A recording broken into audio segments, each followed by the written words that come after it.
সকালে ঘুমিয়ে আছি, এমন সময় ট্রাকের শব্দে ঘুমটা গেল ভেঙে। বুকের ভিতর ধকপক ধকপক করছে। এত জোরে কেউ হর্ন বাজায়, তাও বাড়ির সামনে এসে আম্মুকে ডাক দিলাম। কি হয়েছে? ডাকিস কেন? এই সকালবেলা ট্রাকের শব্দ কেন? মাথা মোটা, এখন 11টা বাজে। সারা রাত শুধু মোবাইল টিপা আর দুপুর পর্যন্ত ঘুমানো। তোমার খালি এক ডায়লগ। আজ ছুটির দিন বলে এত ঘুমাচ্ছি। ছুটির দিন বলি সারাদিন ঘুমাতে হবে? যাই হোক, ট্রাক কেন এখানে? পাশে নতুন ভাড়াটি আসলো তাই। ও আচ্ছা, এই জন্যই। তাড়াতাড়ি ওঠ, নতুন ভাড়াটিয়া একটু কাজে হেল্প কর গিয়ে।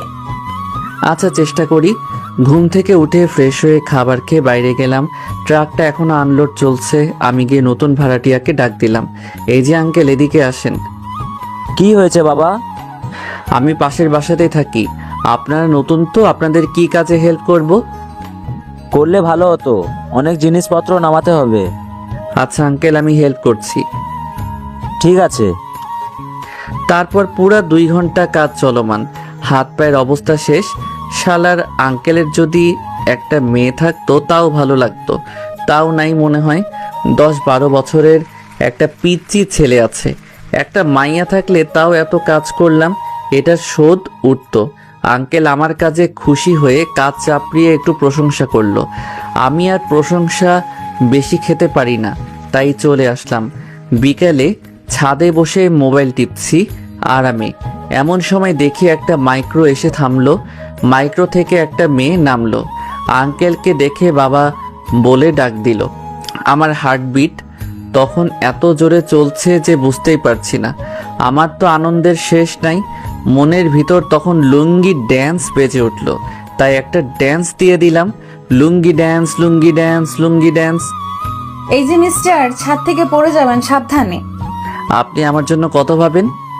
আরে আপনার জন্য ভাবার কি আছে আজব? আপনি ট্রাউজার পরে লুঙ্গি ডান্স দিতে দিতে ছাদের পাশে চলে গেছেন, সেদিকে তো খেয়াল নাই, তাই বললাম। আপনি কত ভালো, আপনার মতো মেয়েই তো দরকার। আপনার কথা ঠিক বুঝলাম না। বুঝে লাগবে না। এনিওয়ে, আমি সাগর, অনার্স প্রথম বর্ষ। ও, আমি আরিয়া, মেডিকেল 3য় বর্ষ। সো আপু বইলা ডাকবা। মনের সব বাত্তি ধক কইরা নিভা গেল। শালার আঙ্কেল মেয়ে জন্ম দিছেন, আমার বয়সের দিতে পারেননি। বড় মেয়ে থাকার চেয়ে না থাকাই ভালো ছিল। তাও মুখের সামনে দিয়ে এমন সুন্দরী মাইয়া ঘুইরা বেড়াইতো না। কি পুরা কপাল আমার। এই যে ছোট, কোথায় হারিয়ে গেলে? না, কোথাও না। আপনি আমাকে ছোট বলবেন না, আমার ভালো লাগে না। 100 বার বলবো, কারণ তুমি তো আমার ছোটই। আম্মু ডাকছে তাই বদমাস মাইয়ার কাছ থেকে চলে আসলাম। আইসাই ছোট ছোট লাগাই দিছে। পরের দিন সকালে কলেজে যাব বলে বের হয়েছি। কলেজ কাছে হওয়ায় সাইকেল নিয়ে যাই। রাস্তায় বের হয়েছি আর দেখি বদমাস মাইয়া ডাকছে। এই যে ছোট, কলেজে যাচ্ছ নাকি? মনে হয় কইসে একটা চট দিয়ে আসি, কিন্তু তাও পারবো না, তাই মনের রাগ মনের ভিতরেই রেখে দিলাম। জি। আমাকে একটু ড্রপ করে দাও তো। আপনার মাইক্রো থাকতে আমার সাইকেলে কেন ড্রপ দিবেন? তুমি ছোট মানুষ, চুপচাপ থাকবা, যা বলছি তাই করো। আমি কিছু বলার আগেই সাইকেলে চেপে বসেছে, তাই আর কিছু করার নাই, যেতেই হবে এখন। আরে এত ধীরে চালাও কেন? আমার দেরি হয়ে যাবে, তাড়াতাড়ি চালাও। পড়ে যাবেন তো তাহলে। তোমার না বলছি তুমি ছোট মানুষ, কথা কম বলবা, যা বলছি তাই করো। আমিও দিছি হাওয়াই বেগের টান মনের রাগে। ম্যাডাম দেখি আমাকে এবার শক্ত করে ধরেছে। আমি সাইকেল অনেক জোরে চালাচ্ছিলাম আর আরিয়া আমাকে শক্ত করে ধরে আছে। এলাকার লোকগুলো সবাই আমার দিকে হা করে চেয়ে আছে। সবাই ভাবছে যে ছেলে রাস্তায় মেয়েদের সাথে কথাও বলে না, সে আজ একটা মেয়েকে সাইকেলে নিয়ে চালাচ্ছে। আমার কেমন লজ্জা লাগছিল, কিন্তু কিছু করতে পারছি না। সবচেয়ে অবাক বেশি হয়েছে এলাকার বখাটে ছেলেরা। তারা যেভাবে হা করে আছে, মনে হচ্ছে নিজে নিজেই ওদের মুখের ভিতর ঢুকে যায়। আমার কলেজের কিছু আগে আরিয়াকে সাইকেল থেকে নামিয়ে দিলাম। এই পিচ্চি, এখানে নামলে কেন? আপু, আপনাকে নিয়ে আরেকটু গেলে আমি আর কাউকে মুখ দেখাতে পারবো না। আসছে আমার লজ্জাবতী রে। এবার আপনি আপনার রাস্তা মাপেন, আমি আমারটা। যাও যাও, আর লজ্জা পেতে হবে না। এবার যান। সাগর, আবার কি হলো? তোমার কলেজ শেষ হবে কখন? আপনাকে বলবো কেন? না একসাথে যাব তাই। একসাথে যেতে পারবো না। আমি আমার মতো চলে যাব, আপনি আপনার মতো যাবেন। আমি এখানকার কিছুই ভালোভাবে চিনি না, আর শুনছি ওখানকার বখাটেরা খুব খারাপ। আমার ভয় করে। বুড়ি মাইয়ার আবার ভয়? এই পিচ্চি, কথা কম, যা বলছি তাই। আমি 3টার সময় এখানে অপেক্ষা করব। জানতো আমি পারবো না বলেই সাইকেল নিয়ে দৌড় দিছি। আর কিছুক্ষণ থাকলে কারো চোখে পড়ে যেতে পারে। কলেজে গিয়ে ক্লাস করলাম, বন্ধুদের সাথে ঘোরাফেরা করতে করতে 3টা 30 বেজে গেছে। তাই দেরি না করে সবার থেকে বিদায় নিয়ে বাসায় রওনা দিলাম। বাসায় আসার পথে একটা তেঁতুলের আচারের প্যাকেট নিলাম। আমার খেতে ভালোই লাগে। সাইকেলে চড়ে প্যাডেল করছি, নড়ছে না। কি ব্যাপার, আমার হেলিকপ্টার তো 5জনকে নিলেও এমন আটকায় না, আজ এমন করছে কেন? সাইকেলটা চেক করতে নিচে নেমে দেখি আরিয়া পিছনে দাঁড়িয়ে, আরও সাইকেলের চাকার নিচে ইট দিয়েছে। কি ব্যাপার সাগর সাহেব, চোরের মতো পালাচ্ছেন কেন? আমি চোর হতে যাব কেন? জানেন আমার কত সাহস? তাই নাকি? তা শুনি কত সাহস। আমি রাত 10টা পর্যন্ত এখান থেকে একা একা বাসায় যেতে পারবো। ওরে বাবা রে, আপনি অনেক সাহসী দেখছি। সব মেয়েরাই এই কথা বলে। পিচ্ছি পোলার ঢং দেখো, একা একা বাসায় পালাচ্ছে আর বলে খুব সাহস। আমি মেয়েদের সাথে রাস্তায় চলি না তাই। আসছে সাধু বাবা, এখন চলো পিচ্ছি। বলেই সাইকেলে চেপে বসলো। সাইকেল চালাচ্ছি এমন সময় আরিয়া বলে, তোমার হাতে কি? তেঁতুলের আচার। আমার খুব পছন্দ তেঁতুলের আচার। বলেই আমার হাত থেকে প্যাকেটটা নিয়ে নিল। আপনি এটা নিলেন কেন? আমার যেটা পছন্দ হয় আমি সেটা নিয়ে নেই। হুম। কথা কম, সাইকেল ভালো করে চালাও। বাসায় আসলাম আর ভাবছি এত বড়লোক মাইয়া তার মাইক্রো রেখে আমার সাইকেলের পিছনে পড়লো কেন? কিছুই মাথায় ঢুকছে না। অযথা চিন্তা করে লাভ নাই, কার মাথায় কি আছে কে জানে। রাতে আমার আকাশ দেখতে খুব ভালো লাগে, তাই রাতের খাবার খেয়ে ছাদে গেলাম। আকাশের তারা দেখছি। হঠাৎ দেখি আরিয়াদের বাসার ছাদে আগুন জ্বলছে। আমি তো ভয় পেয়ে গেছি, আবার আগুন নিভে গেল। আমি বাঁচলাম। আজ আর ছাদে থাকা ঠিক হবে না বলে ছাদ থেকে নামতে যাব, এমন সময় দেখি ছাদের দরজার কাছে সাদা কাপড় পরে কে যেন দাঁড়িয়ে আছে। আমি বললাম, কে ওখানে? কোনো উত্তর দিল না। কেমন বিশ্রী হাসি হাসছে আর আমার দিকে এগিয়ে আসছে। হঠাৎ আরিয়াদের ছাদে আবার আগুন জ্বলে উঠল। আগুনের আলোতে দেখি সাদা কাপড় পরে আমার দিকে এগিয়ে আসছে, আর তার হাত আর তার পা যেখানে দিচ্ছে সেখানে রক্তের ছাপ পড়ছে। ভয়ে আমার জান বুক থেকে হাতে চলে এসেছে। আমি ভয়ে থরথর করে কাঁপছি। কাছে চলে এসেছে ভূতটা। ভয়ে আমি কথা বলতে পারছি না। বিশ্রী হাসি হাসছে আর তার মুখ দিয়ে রক্ত বের হচ্ছে। আমি শুধু একবার মা বলে চিৎকার দিছি, আর কিছু মনে নাই। যখন চোখ মেললাম দেখি আরিয়া পাশে বসে আছে। আরিয়ার চোখ কেমন ফোলা ফোলা, এমনিতেই চিকনি চামেলি, মনে হচ্ছে আরো চিকন হয়ে গেছে। আমার চোখ খোলাতে আরিয়া সবাইকে ডাকলো আর আরিয়া চলে গেল। কি ব্যাপার, চলে গেল কেন? আমি কি মরে গেছি নাকি? ও আমার কথা শুনতে পাচ্ছ? কি বাজে বকছিস, শুনতে পাবো না কেন? আমি সত্যি বেঁচে আছি তো? তোর মাথা মনে হয় গেছে। ভূতে আমাকে খেয়ে ফেলেনি? ভূত? কিসের ভূত? কোনো ভূত নাই। ওই সাজে আরিয়া তোর কাছে গেছিল। কি এত বড় সাহস আমাকে ভয় দেখায়? আরিয়াকে খুঁজছি, পাইলে আজ খবর আছে। সিনিয়র ফিনিয়র দেখবো না। আমি বিছানা থেকে উঠতে চেষ্টা করলাম কিন্তু পারলাম না। শরীরটা কেমন দুর্বল অনুভব করলাম, তাই আর বিছানা থেকে না উঠে শুয়ে থাকলাম।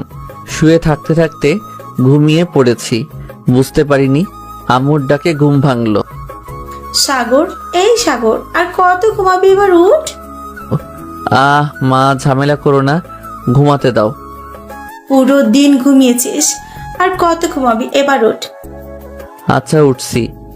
শোন। আবার কি হলো? ঘুম থেকে উঠে আরিয়ার কাছে যাবি। ওকে তো কাছে পেলে? চুপ কর। মেয়েটা সকাল থেকে এখনো খায়নি। খাইনি কেন? আমি কি জানি, তুই যা ওর থেকেই শোন গিয়ে। আচ্ছা। বিছানা থেকে উঠে ফ্রেশ হয়ে আরিয়ার বাড়ির দিকে গেলাম। ওর বাসায় যেতে আরিয়ার ছোট ভাই। আরে সাগর ভাইয়া, কেমন আছেন এখন? আমি তো ভালোই আছি, তোমার কি খবর? আমার খবর ভালো, আপুর খবর খারাপ। তোমার আপুর কি হয়েছে? কাল রাতে আপনার ভয় দেখানোর পর থেকে এখন পর্যন্ত খায়নি, শুধু কান্না করছে। তোমার আপু কোথায়? আপুর রুমে। আমি আরিয়ার রুমের দিকে গেলাম।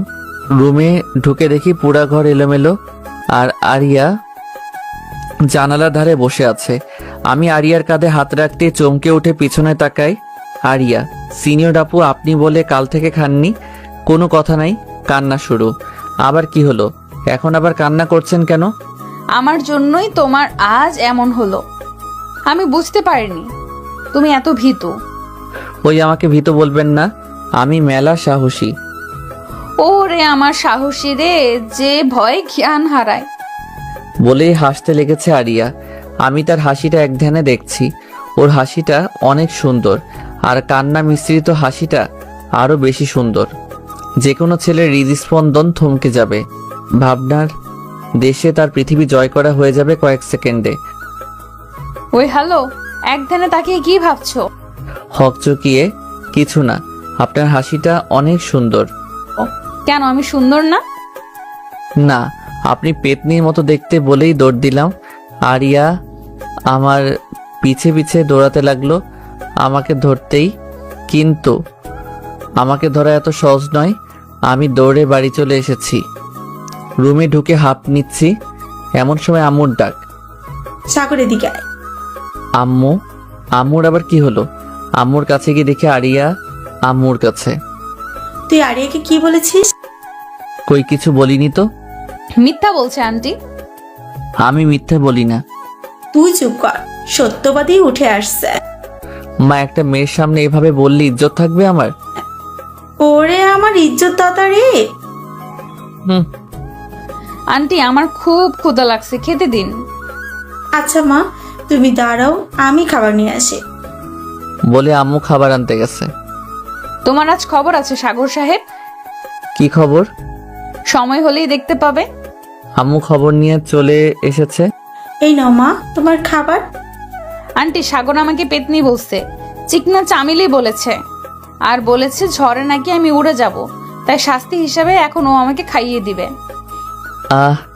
শখ কত, বললেই হলো। না হলে আমি আজও খাবো না কিন্তু। সাগর, তুই আরিয়াকে খাইয়ে দে, মেয়েটা কাল থেকে না খেয়ে আছে। পারবো না। তাহলে আজ থেকে তোর খাবার বন্ধ।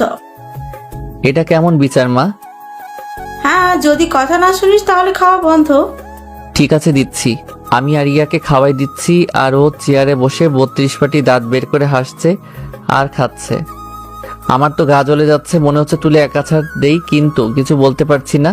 কিছু বললে আমার খাবার বন্ধ হয়ে যাবে। হুম, হাতে কামড় দিলে কেন? ইচ্ছে করে দিছি নাকি এমনিতেই লেগে গেছে? আপনি ইচ্ছা করে দিছেন।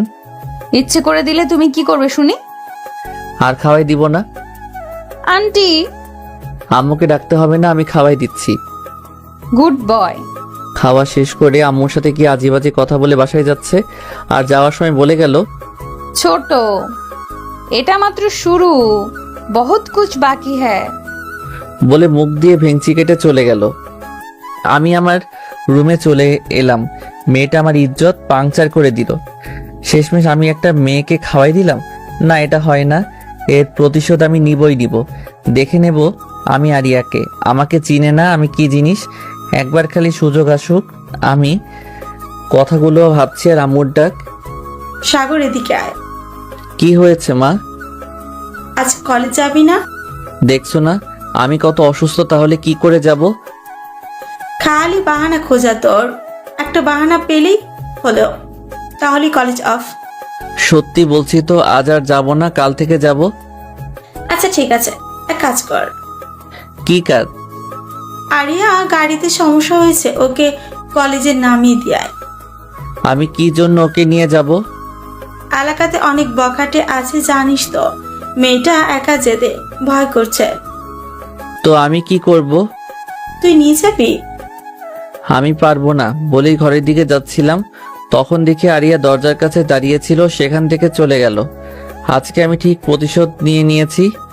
আমার সাথে মাস্তানি? আজকে যাও বাবা, দেখো রাস্তা কি জিনিস। রুমে এসে ঘুমিয়ে পড়ি। বিকেলের দিকে পাড়ায় খেলতে বের হয়েছি। অনেক দিন পরে আবার খেলাধুলা করব। বন্ধুদের সাথে অনেকক্ষণ আড্ডা দিলাম। আম্মুর ফোন পেয়ে বাসায় গেলাম, কি একটা জরুরি দরকার আছে বলল।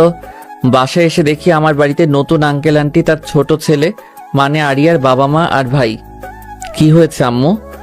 এক চর, তা 1996 সালে বাংলাদেশে যত জোরে ঝড় হয়েছিল তার থেকে দ্বিগুণ জোরে। মনে হচ্ছে গালটা অবশ হয়ে গেছে। বলবে তো কি হয়েছে, না বলেই মারতে শুরু করলে। তোকে কত করে বললাম মেয়েটাকে তার কলেজে নিয়ে যা। সময় ভালো না, মেয়েটা নতুন কিছু চেনে না, এখনো বাড়িতে আসেনি। বন্ধুদের সাথে হয়তো আড্ডা দিচ্ছে, একটু পরে হয়তো চলে আসবে। ওর আজকে দুপুরেই চলে আসার কথা ছিল, কিন্তু এখনো আসেনি। আর একটু দেখেন, চলে আসবে। বিকেল থেকে ফোন সুইচ অফ বলছে। তুমি একটু যাও না বাবা। আচ্ছা আন্টি, আমি দেখছি। বাড়ি থেকে বের হয়ে কয়েকজন বন্ধুকে ফোন দিলাম, তাদের সবকিছু খুলে বললাম। ওরাও আমার সাথে যেতে রাজি হলো। আরিয়ার বন্ধু বান্ধবদের বাসার ঠিকানা জোগাড় করে তাদের বাসায় গেলাম। কারো বাসায় নেই। বাসায় ফোন করলাম, কিন্তু এখনো আসেনি মেয়েটা। রাত 9টা বাজে। এখন একটু চিন্তা হতে লাগলো, যদি আমি আসতাম তাহলে এমন হতো না। আরিয়া যেসব রেস্টুরেন্টে যায় তা তার বন্ধুদের থেকে শুনে সেখানেও খোঁজ করলাম, কোথাও নেই আরিয়া। রাত 10টা বেজে গেছে। পাগলের মতো শহরের অলিগলি খুঁজে বেড়াচ্ছি, কোথাও পাচ্ছি না। কোথায় গেল কিছু বুঝতে পারছি না। মাথা তো কেমন ভারী হয়ে আসছে। আমার দোষ, আমার কথাগুলো আরিয়া শুনে ফেলেছিল। আর তখন একাই কলেজে যাই। আমি কেন এমনটা করলাম? আমি যদি এমনটা না করতাম তাহলে এসব কিছুই হতো না। শহরের সব জায়গায় খোঁজা শেষ। কি করব আমি এখন? বাসায় যেতে পারছি না। সবাই আমার অপেক্ষাতেই আছে। আমার মাথাটা ঠিকভাবে কাজ করছে না। আমি জীবনে এত চিন্তিত হইনি আজ যতটুকু হয়েছি। হৃদস্পন্দন শতগুণ বেড়ে গেছে। দোস্ত, সব জায়গাতে খুঁজলাম, কোথাও পেলাম না। এখন কি করব? আমি নিজেও জানি না। চল পুলিশের কাছে কমপ্লেন করে বাসায় যাই। আজকে আমি বাসায় যেতে পারবো না। আমার জন্য সব হয়েছে, আমি দায়ী বলে মাটিতে বসে পড়লাম। এভাবে ভেঙে পড়িস না, দেখিস আমরা আরিয়াকে ঠিকই খুঁজে পাবো। আমার চোখ দিয়ে তখন টুপ টুপ করে পানি পড়ছে। নিজেকে কেমন ঘৃণা হচ্ছে, কেন আমি এলাম না। শান্ত হ দোস্ত, হৃদয় শাকিল পুলিশের কাছে যাক, আর আমি আর তুই টিপু ভাইয়ের কাছে যাই। টিপুর কাছে কেন? কোথাও তো খুঁজে পেলাম না। যদি আরিয়া কিডন্যাপ হয় তাহলে টিপু ভাইয়ের কাছে জানতে পারবো। এই শহরে যত কিডন্যাপ হয় সব তার জানা থাকে। ঠিক আছে চলো। ওরা দুজন পুলিশের কাছে গেল আর আমরা টিপু ভাইয়ের কাছে যাচ্ছিলাম। রাস্তায় বাইকের তেল ফুরিয়ে যায়, তেল ভরতে পাম্পে যাই, তারপর তেল ভরি, তারপর টিপুর কাছে যাই। এত রাতে দেখা করতে চাচ্ছিল না, তাও অনেক বলে কয়ে দেখা করলাম। টিপু ভাইকে সব খুলে বললাম। তারপর টিপু ভাই ওর লোকদের কাছে ফোন করলো। তারপর বলল, আমার লোকেরা আজকে কোনো মেয়েকে তুলেনি। তাহলে উপায়? শহরে একটা নতুন গ্যাং এসেছে যারা ডাক্তারি পড়া মেয়েদের কিডন্যাপ করে, তাদের আফ্রিকাতে পার করে দিচ্ছে, আর এদেরকে দিয়ে চিকিৎসার কাজ করানো হয়। আর আমার লোকেরা বলল তারা আজ 3টা মেয়েকে তুলেছে। এখন তাদের মধ্যে থাকলেও থাকতে পারে। আমার পায়ের নিচের মাটি মনে হচ্ছে সরে যাচ্ছে। আমার বাকশক্তি, ভাবনা শক্তি কিছু কাজ করছে না, লড়তে পারছি না। তোমরা দেরি না করে বেরিয়ে পড়ো, তোমাদের হাতে আজকের রাতটাই আছে। আজ রাতে মনে হয় না তারা শহর ছেড়ে বের হবে, তাই যত তাড়াতাড়ি পারো বেরিয়ে পড়ো। আমরা টিপু ভাইয়ের কাছ থেকে বিদায় নিয়ে বেরিয়ে পড়েছি। কোনো কথা বলতে পারছি না। রাস্তার একপাশে দাঁড়িয়ে আছি। পাশে একটা ছোট দোকান আছে। এক কাপ চা খাচ্ছি আর ভাবছি কোথায় যাব আর কি করব। কিছু মাথায় আসছে না। হাতে সময় এক রাত। হঠাৎ একটা মাইক্রো এসে থামলো, তারাও চা খাচ্ছে। তাদের একটা কথায় আমার ধ্যান ভেঙে গেল। তাদের মধ্যে এমন ছিল, ভাই, মালতিনটা কিন্তু দেখতে হেভি। ঠিক কইছস, মেলা মাল পাওয়া যাবে। ভাই, আমার না ওই চিকন করে মেয়েটাকে হেভি লাগছে। তো কি হয়েছে? আপনি যদি অনুমতি দিতেন তাহলে আজ রাতে আচ্ছা ঠিক আছে, রাতে তোর ওইটা। আপনার পায়ে ধুলো দিন ওস্তাদ। তাদের কথা এমন ছিল। তাদের চা খাওয়া শেষে চলে যাচ্ছিল। আমার কেমন লাগলো। টিপু ভাই বলল 3টা মেয়েকে তুলেছে, এরা বলছে 3টা চিকন মেয়েকে পছন্দ। রাতে সে তার হিসাব মিলে গেছে, আরিয়াও চিকন। এরাই ওই কিডন্যাপার। আরিয়ার কিছু করার আগে তাকে উদ্ধার করতে হবে। তবে আমরা দুজন তাদের মাইক্রোকে ফলো করেছি। আমরা দুজন মিলে বাইক নিয়ে তাদের মাইক্রোটাকে ফলো করছি। তারা একটা নির্জন এলাকায় একটা বাড়ির সামনে এসে থামলো। আমরাও নির্দিষ্ট দূরত্বে বাইক রেখে ওই বাড়িটির দিকে যাচ্ছি। তারা বাড়িটার মাঝে প্রবেশ করে। আমরা দুজন দেয়াল টপকে বাড়ির ভেতরে প্রবেশ করি। বাড়িটা অনেক পুরাতন হবে, এখনো নিখুঁতভাবে দাঁড়িয়ে আছে। লোক দুইটা বাড়ির মধ্যে প্রবেশ করলে আমরাও চুপি চুপি তাদের পিছে পিছে বাড়িতে প্রবেশ করি। শুনশান নীরবতা, একদম ভূতরে বাড়ির মতো। তবে এদের জন্য এমন বাড়ি পারফেক্ট, লোকজন নাই। অনেকে ভূতের বাড়ি ভেবে এই বাড়ির মধ্যে প্রবেশই করবে না। লোক দুইটা একটা রুমে প্রবেশ করে আর তখন মেয়ের আত্মচিৎকার পাই। আমার তো তখন রক্ত মাথা থেকে পা পর্যন্ত 1 সেকেন্ড 1000 বার যাতায়াত করছে। আজকে এই দুইটা আমার হাতে মরবে বলে আশেপাশে তাকাতে দেখি একটা রড পড়ে আছে। রডটা নিলাম। আমার বন্ধু নিল একটা আরেকটা রড। লোক দুইটা যে রুমে প্রবেশ করেছে ওই রুমে প্রবেশ করতেই চোখ বুজে নিয়েছি। একটা মেয়ের ওপর দুইটা মানুষের তাদের পৈশাচিক আনন্দ করছে। পুরো অলঙ্গ অবস্থায় একটা মেয়ে আর বাকি দুটো একপাশে বাঁধা আছে, কিন্তু এদের মধ্যে আরিয়া নেই। লোক দুইটা আমাদের দুইজনকে দেখে অনেকটা ভয় পেয়ে গেছে। আমার মাথায় তখন রক্ত চড়ে গেছে, তাই কিছু না ভেবে রড দিয়ে লোক দুটোকে ইচ্ছে মতো পিটাতে শুরু করছি। আরেকটু হলে তাদের মেরেই ফেলতাম। আমার বন্ধু আমাকে থামায়। আমি উলঙ্গ মেয়েকে তার কাপড় দিলাম, সে তা পরে নিল। মেয়ে 3টা আতঙ্কে আছে বলে কথা বলতে পারছে না। আমি লোক দুটোকে এক জায়গায় বসিয়ে বললাম, তোরা এই মেয়ে 3টাকে কোথায় পেলি? আজকে এদের কিডন্যাপ করেছি। কেন করেছিস? বলে দিলাম আরেকটা বাড়ি। আমাদের এই কাজ করতে বাধ্য করা হয়। বাধ্য করা হয় মানে সবকিছু খুলে বল। বলে আরেকটা বাড়ি দিয়েছি। এত মারলে বলবো কি করে? তাড়াতাড়ি বল, আবার দিলাম নয়তো। মাথাটা খারাপ হয়ে আছে, তাড়াতাড়ি বল। আমাদের শহরে নতুন গ্যাং এসেছে। তারা ডাক্তার পড়ুয়া মেয়েদেরকে কিডন্যাপ করে আফ্রিকায় পাচার করে দেয়, কিন্তু তাদের লোক নাই এ শহরে। আর টিপুর কারণে কেউ তাদের সাথে কাজ করতে চায় না, তাই আমাদের পরিবারের প্রতি হুমকি দিয়ে এই কাজ করায়। তোদের জোর করে এই কাজ করানো হয়? তাহলে এই বাচ্চাটার সাথে এখন কি করতে যাচ্ছিলি? নেশা তো করে ফেলেছি, আর হবে না। আমরা এই কাজ ছেড়ে দেব, মাফ করে দেন। তোরা এই 3জন বাদে আর কাউকে কিডন্যাপ করিসনি? না, এই শহরে শুধু আমরাই কাজ করি এই গ্রুপে। আর আজ দিনে এই 3টে বেশি আর কাউকে কিডন্যাপ করিনি। এদের কাছে তাহলে আরিয়া নেই। এদের কাছ থেকে আর কোনো সাহায্য পাওয়া যাবে না। তাই পুলিশকে ফোন করে তাদের পুলিশের কাছে দিয়ে মেয়ে 3টাকে একটা হসপিটালে নিয়ে গেলাম। রাত তখন 2টা। মেয়ে 3টাকে হাসপাতালে ভর্তি করে তাদের জন্য ওষুধের ব্যবস্থা করছি। একজন অনেক ভয় পেয়েছে, একদম নির্বাক হয়ে আছে আর পাগলের মতো আচরণ করছে। আরিয়াকে যদি এই গ্যাং না কিডন্যাপ করে তাহলে আরিয়া কোথায়, কি করছে এখন, কেমন আছে এখন, এসব ভাবতে ভাবতে চোখ দিয়ে টুপ করে 2 ফোঁটা পানি কখন পড়ছে বুঝতে পারিনি। মেয়ে 3টার ওষুধের ব্যবস্থা করে তাদের হাসপাতালে রেখে বেরিয়ে পড়লাম। আমার হাত পায়ে শক্তি পাচ্ছি না, নির্বাকের মতো এদিক সেদিক আরিয়াকে খুঁজে বেড়াচ্ছি। আরিয়াকে কোথায় পাবো জানি না, কি অবস্থায় পাবো জানি না, পাবো কি না তাও জানি না। কোনো প্রশ্নের গোলকধাঁধায় ফেসে গেছি যার উত্তর শুধু না। কোথায় খুঁজবো ভেবে পাচ্ছি না, শুধু খুঁজেই যাচ্ছি। পৃথিবী মানুষের সামনে এমন কিছু সময় আসে যখন তার অতীতের সব কথা মনে পড়ে যায়। তখন ভাবে এই কাজটা এইভাবে করা ঠিক হয়নি, ওইভাবে করা ঠিক ছিল। কিন্তু তখন ভাবনাটা সত্যি করা সম্ভব না, কারণ তা অতীত। কিছু অতীত সময় থমকে দাঁড়ায় যখন মানুষের জীবন থেকে কিছু মূল্যবান জিনিস হারিয়ে যায়। ছন্ন ছাড়া মিস উল্লামাদের ছন্নছাড়া উন্মাদের মতো সেই অতীতে যেতে চায়, কিন্তু তার প্রকৃতিতে নেই। আমি এখন একজন উন্মাদের চেয়ে কম কিছু নয়। কারো কথা এখন শুনতে মন চাচ্ছে না। চারিদিক ছুটে বেড়াচ্ছি, কোথায় গেলে আরিয়াকে পাবো। পুরো শহরের অলিগলির গুগল হয়ে গেছি এক রাতে, কোনো জায়গা বাদ দেয়নি। এমন পরিস্থিতি মানুষের জীবনে যখন আসে, তার বাকশক্তি, চিন্তাধারা সবকিছু লোপ পায়। তার মাথায় শুধু একটা কথাই বারবার রিপিট করে, এই জিনিসটা কোথায় পাবো।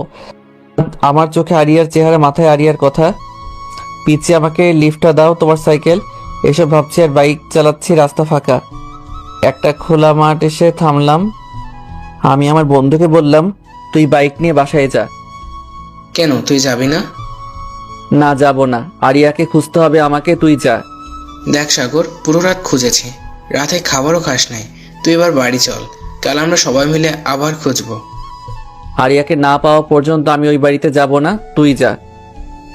তুই চল তো। আমার তখন কারো কেয়ার ভালো লাগছিল না। আমার চোখে না ঘুমানো টেনশনের চেহারা পুরো রক্তবর্ণ। আমি ওই চোখ নিয়ে আমার বন্ধুর দিকে তাকালাম আর বললাম, তুই আমাকে জোর করতে আসিস না। আমার মধ্যে মানুষের মন নাই এখন। তোকে যা বলেছি তাই কর, না হলে তোরও পিটাই শুরু করব। আমার বন্ধু হয়তো ভয় পেয়েছিল, আবার নাও পেতে পারে, জানি না। সে কিছু না বলে বাইক নিয়ে গেল। আমি তখন এটা খোলা মাঠের মাঝে দাঁড়িয়ে, চারিদিকে আজানের প্রতিধ্বনি। আমার চিন্তাধারায় যত প্রশ্ন আছে সবগুলোর উত্তর ছিল না। মানুষ জীবনে মৃত্যুর সামনে আর এমন পরিস্থিতিতে যে কোনো কিছু করে ফেলতে পারে। এই সময়টাতে মানুষ পুরো জীবন মনে পড়ে যায়। কিছু মুহূর্ত চোখের সামনে বাস্তব হচ্ছে বলে মনে হয়। আমি আকাশের দিকে তাকিয়ে আছি। আরিয়ার নিখোঁজের পিছে আমি দায়ী। তাকে কোথায় খুঁজবো? আমি কি বাসায় যাব? তাদের বলতে পারবো আমি আরিয়াকে পাইনি? আমি একজন নিকর্মা, যার কারণে মেয়েটা নিখোঁজ। আমার চোখের সামনে গোলকধাঁধা ঘুরপাক খাচ্ছে, যার প্রত্যেকটার উত্তর না। রাতে চিন্তা, টেনশনে কান্নাটা হারিয়ে গেছিল, কিন্তু এখন চোখ দিয়ে অঝোর ধারায় বন্যা বইতে শুরু করেছে। আমার কোনো চিন্তা কাজ করছে না। আরিয়া কোথায় তুমি? গগন ফাটাতো চিৎকার দিয়ে কাঁদতে ইচ্ছে করে। আমি মাটিতে বসে পড়ে চিৎকার করে বলছি, আরিয়া, সব দোষ আমার। আমি যদি তোমার সাথে যেতাম তাহলে এমনটা হতো না। কেন আমি তোমার উপর রাগ করলাম, আর কেন তোমার সাথে গেলাম না? আমার নিজের প্রতি তখন ঘৃণা হচ্ছে। হঠাৎ চোখটা বন্ধ হয়ে যায়। সারা রাত ঘুম নাই। কখন চোখটা বন্ধ হয়ে গেছে বুঝতেই পারিনি। মাটিতে পড়ে গেলাম, এতটুকুই মনে আছে। কারোর ডাকে আমি চোখ মেলে তাকালাম। এই যে, আপনি এই মাঠের মধ্যে শুয়ে আছেন কেন? আমি তার কথাতে উঠে বসলাম। আমাকে যে ডাকছে তার বয়স 10-12 বছর হবে মনে হয়। তোমার নাম কি বাবু? অনিক। আপনি এখানে এভাবে শুয়েছেন কেন? এমনিতেই। কারো সাথে ঝগড়া করে বাড়ি থেকে চলে এসেছেন? না তো, কেন? না, এমনিতেই। তুমি অনেক বড় হয়ে গেছো। হ্যাঁ, আমার মাও বলে। আচ্ছা, তাই? হ্যাঁ। ছেলেটার সাথে কথা বলতে আমার বন্ধু বাইক নিয়ে হাজির।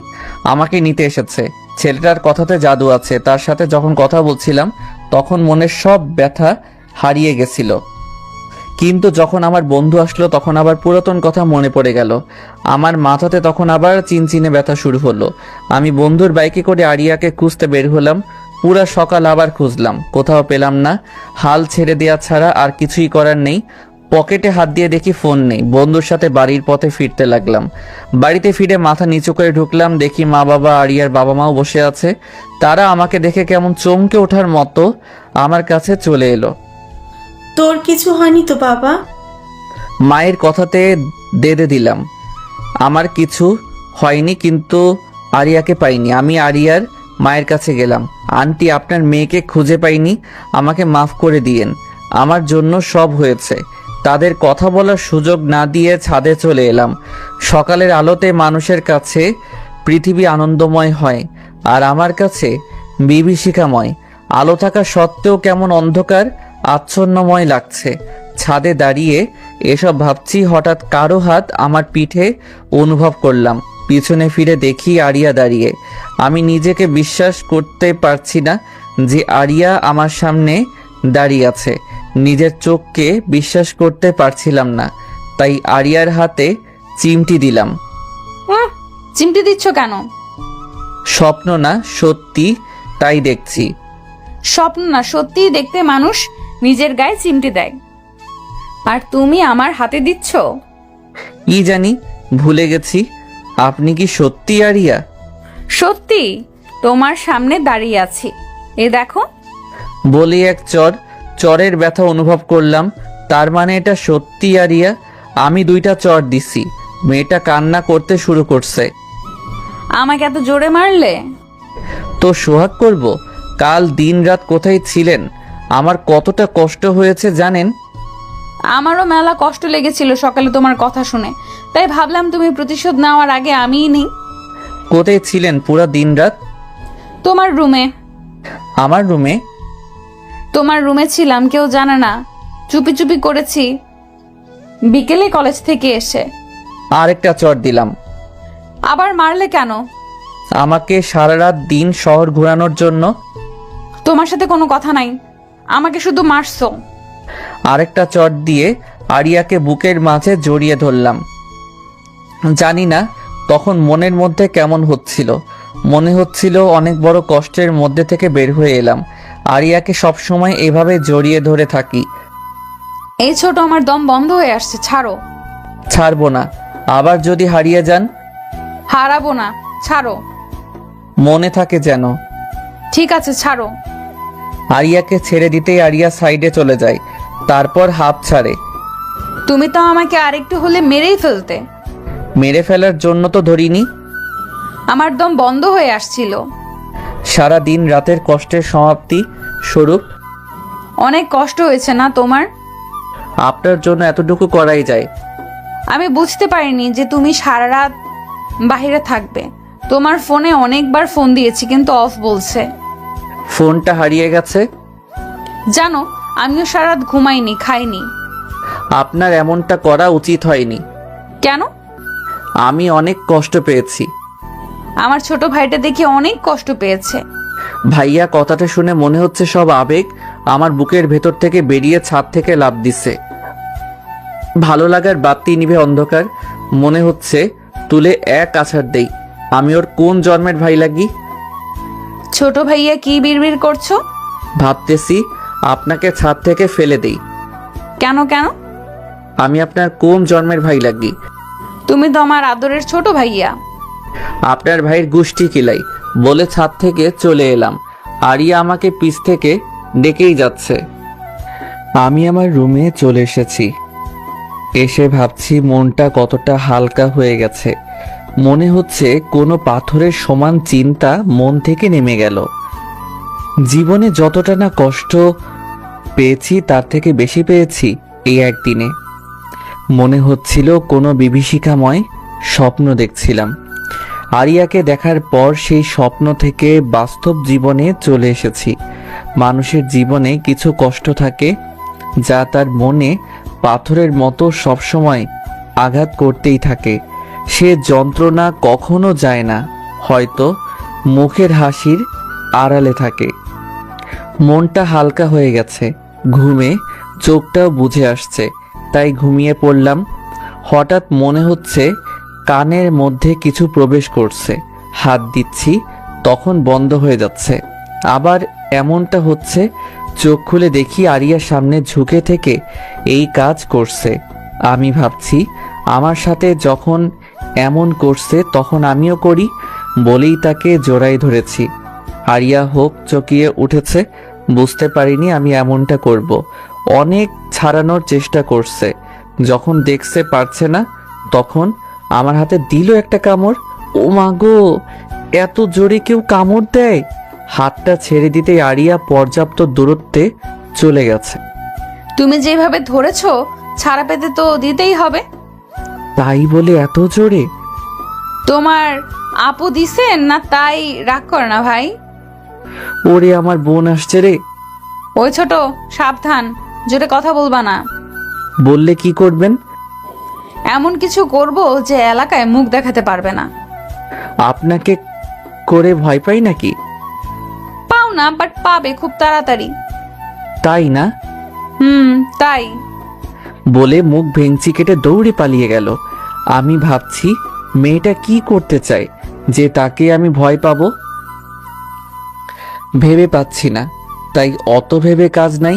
কাল কলেজে যেতে হবে, তাই বেশি চিন্তা ভাবনা করতে হবে না। আম্মু রাতের খাবার খেতে ডাকছে। আমি খেতে গিয়ে দেখি বাবা মার সাথে খাবার টেবিলে আরিয়া বসে আছে। এই চিকনি চামিলি কি শান্তি মতো খেতেও দিবে না? যেখানেই যাই সেখানেইও যাই হোক, সব কিছু ভুলে খেতে বসলাম। একদিনে শরীর কি হাল বানিয়েছো? কই, ঠিকই তো আছি। আমার চোখ আছে। তুমি আমাকে ইনসাল্ট করছো একটা মাইয়ার সামনে? ওই ছোট, আমাকে মাইয়া বলবে না, বলবে বড় আপু। আমার খেয়ে দে কাজ নাই, আপনি আমার কোন জন্মের আপু লাগেন? বর্তমান জন্মের। তাই? হ্যাঁ। তাহলে আপনার বাবাকে বলেন আমাকে যেন টাকার ভাগ দেয়। দিবে তো, টেনশন করো না ছোট। টাকার ভাগও দিবে? 100 বার দিবে। আচ্ছা, আমাকে টাকার ভাগ কেন দিবে? আর যাতে ভাই না বলে সেজন্য বললাম। বাট মাইয়া এদিকেও আমার থেকে এক ধাপ এগিয়ে। ডাক্তারি পড়াতে কি এইসব শিখাই নাকি? তোমরা থামো।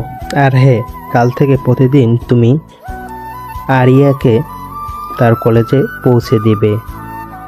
ভাত মুখে দিছি তখনই বাবা এই কথাটা বলছে, আর ভাতটা গলাতে বেঁধে গেছে। ঠিক মতো খাবারও তো খেতে পারো না। এই নাও পানি খাও। ওনার এত বড় গাড়ি থাকতে আমি কেন নিয়ে যাব? সেফটির জন্য। দিনকাল এত ভালো না। আমি পারবো না। তুমি পারবে না, তোমার বাবা পারবে। বাবা পারবে যখন তখন তুমি প্রতিদিন নিয়ে যাও। আমার সাথে ফাজলাম করো। তুমি তো বললে আমি না পারলে বাবা পারে, আর তুমি তো আমার বাবা। পড়াশোনা করাচ্ছি এই জন্য। কি শিখাচ্ছে তোমাদের শিক্ষকরা? কি আবার পড়াশোনা? হায় আল্লাহ, আমি কি ছেলে জন্ম দিয়েছি জি কোথায় ফাজলামো করে? তুমি এলাকার সবচেয়ে ভালো ছেলে জন্ম দিয়েছো বাবা। ভালো ছেলে যখন তখন যা বলছি তাই করবে, তাহলে কাল থেকে তোমার ভাত চাল হয়ে যাবে। আমার সাথে অন্যায় হচ্ছে। চুপ কর, তোর কথা অনেকক্ষণ ধরে শুনছি। মুখে মুখে কথা বলা শিখে গেছিস, চুপচাপ খেয়ে উঠে যা। ঠিক আছে। আরিয়া খাচ্ছে আর হাসছে। সব চাল আরিয়ার। ও বাবাকে কি সব বুঝ দিয়েছে আল্লাহ ভালো জানে। খাবার খেয়ে রুমে চলে এলাম। এসে লম্বা একটা ঘুম দিয়েছি।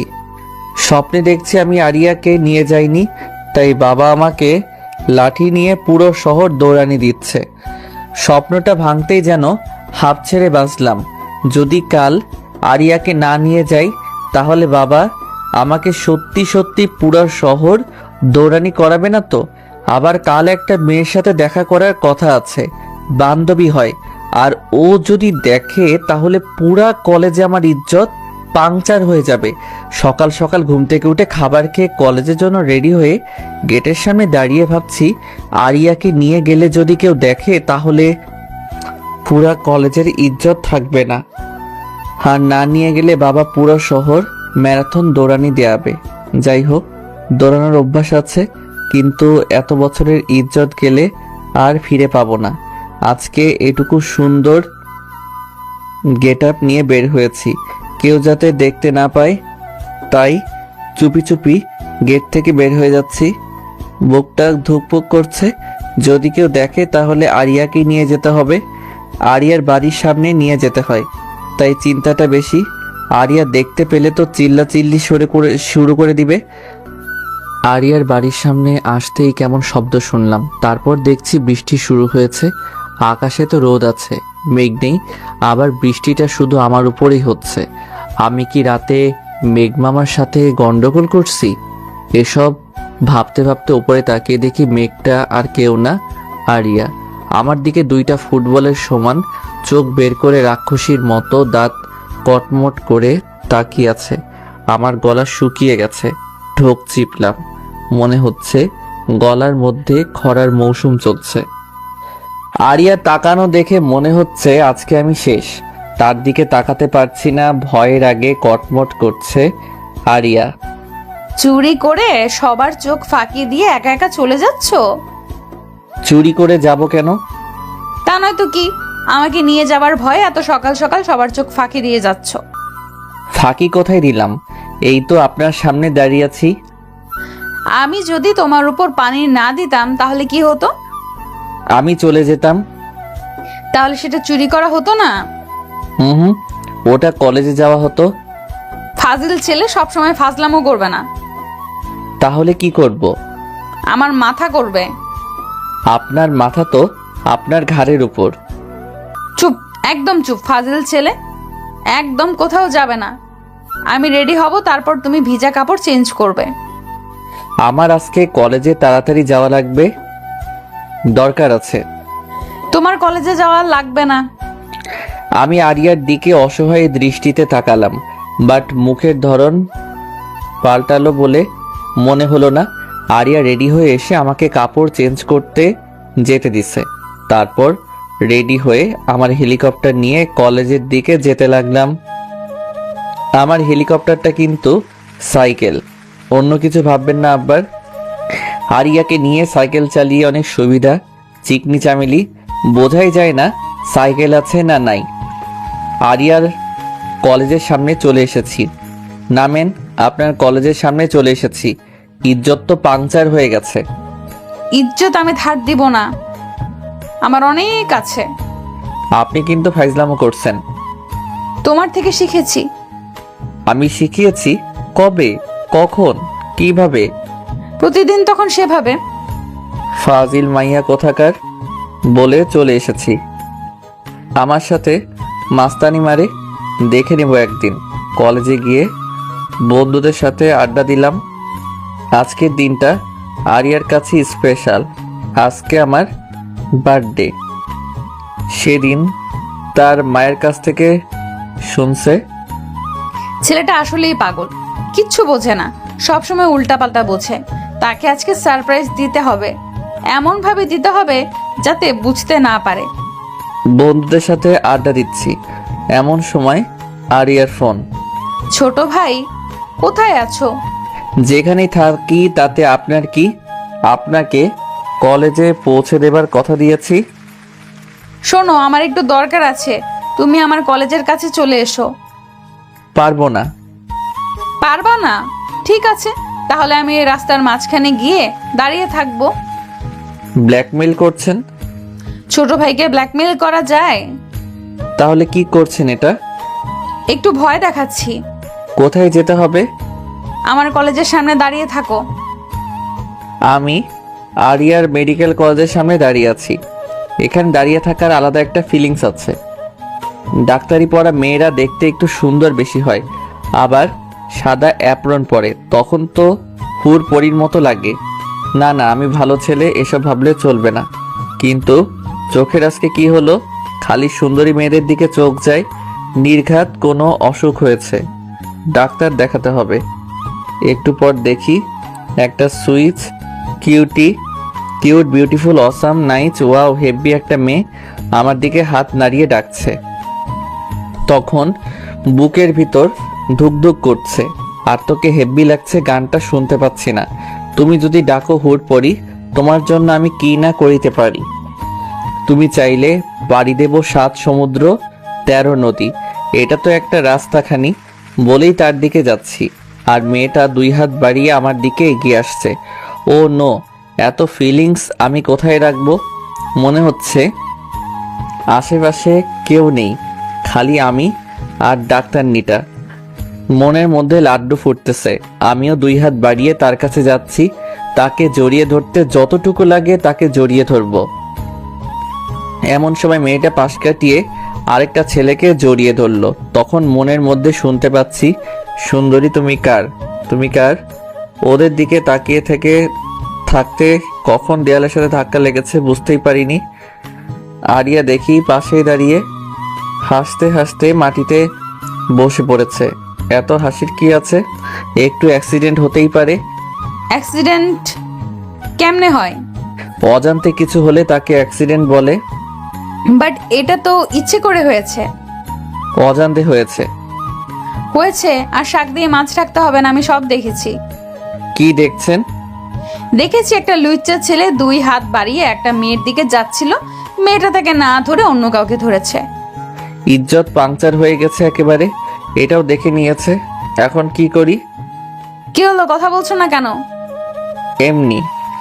তোমার এসব পরে দেখছি, আগে আমার সাথে চলো, দরকার আছে। কি দরকার? শুনে কি হবে? না বললে যাব না। আন্টিকে ফোন দিয়ে বলবো তুমি কি করছো। ব্ল্যাকমেইল? না না, সোজা মেইল। ঠিক আছে চলেন। তারপর আমরা একটা শপিং মলে পৌঁছালাম। আরিয়া হয়তো কিছু কিনবে তাই আসছে, আমি সেজন্য লেডিস কালেকশনের দিকে যাচ্ছি। সাগর, ওইদিকে কোথায় যাচ্ছ? কেন লেডিস কালেকশন? সেটা আমিও জানি, ওইদিকে মেয়েদের জিনিস। সেজন্য তো যাচ্ছি। তোমাকে যেতে বলেছি? না। তাহলে যাচ্ছ কেন? আপনি জিনিস নেবেন তাই। আমি বলছি নিব না। তাহলে? তাহলে কার জন্য নেবেন? চুপ থাকো আর পিছে পিছে আসো। আমি তখন আরিয়ার পিছে পিছে যাচ্ছি। পরিচিত কেউ আমাকে দেখলে চোখ বড় বড় করে তাকিয়ে থাকছে, মনে হচ্ছে জীবনে আমাকে কখনো দেখেনি। এটা কেমন হবে? আমি আরিয়ার কথা শুনে তার দিকে তাকালাম। একটা শার্ট হাতে নিয়ে আমাকে জিজ্ঞেস করছে, কিন্তু শার্টটা বড় মানুষের, তার ভাইটাও ছোট। তাহলে কার জন্য কিনছে? কি হলো বলো? কার জন্য? এত প্রশ্ন কেন? এমনি। শার্টটা কেমন? ভালো না। আচ্ছা, তুমি একটা শার্ট পছন্দ করে দাও। আচ্ছা, তারপর একটা নীল রঙের পাঞ্জাবি পছন্দ করে দিলাম। শার্টের থেকে পাঞ্জাবিটা ভালো লাগছে। তোমার তো অনেক সুন্দর পছন্দ। জানি। চলো। আবার কোথায়? একটা শাড়ি কিনবো।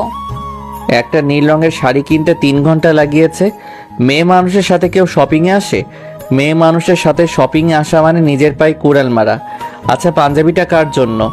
তোমার এত আগ্রহ কেন এটা জানার প্রতি? আগ্রহ হলে আমি কি করব? আগ্রহ করা বন্ধ করে দাও। আগ্রহ নিজে থেকেই হয়। বেশি জ্ঞান থাকা ভালো না। আপনার থেকে কম আছে। ফাজিল ছেলে, চুপ থাকতে পারো না? আমার বিএফ এর জন্য।